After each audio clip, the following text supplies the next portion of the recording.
بسم اللہ الرحمن الرحیم۔ السلام علیکم، میں ہوں سید زادہ بشر ہاشمی اور امید ہے کہ آپ تمام احباب ٹھیک ٹھاک ہوں گے اور خیر خیریت سے ہوں گے۔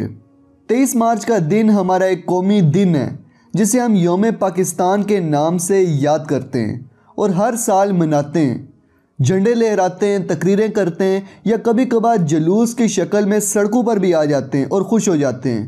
لیکن اس دن میں جو عبرتیں، ماضی، حال اور مستقبل کے لیے جو پیغام ہے اس سے آگاہ ہونے کا تکلف ہی نہیں کرتے۔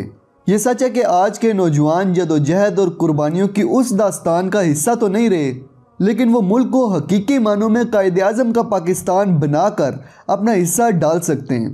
آج ایک مخصوص ٹولہ قیام پاکستان کے مقاصد اور دو قومی نظریے کو شک کی نگاہ سے دیکھ رہا ہے۔ آج ایک مخصوص ٹولہ پاکستان کی جڑیں کاٹنے کا خواہشمند ہے۔ آج 5th جنریشن وار ہمارے سروں پہ ہے۔ آج الحاد کا فتنہ عروج پہ ہے۔ آج یہودی شیطانی قوتیں ہر ممکن کوشش کر رہی ہیں کہ کسی طرح پاکستان کو ختم کر کے اکھنڈ بھارت بنایا جائے، گریٹر اسرائیل بنایا جائے، نیو ورلڈ آرڈر لایا جائے۔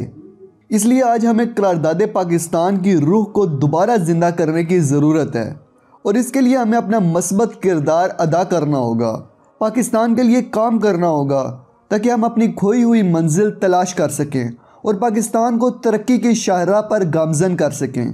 اللہ پاک ملک پاکستان پہ اپنی خصوصی نعمتوں کا نزول فرمائے، آمین۔ پاکستان زندہ باد، پاک فوج پائندہ باد۔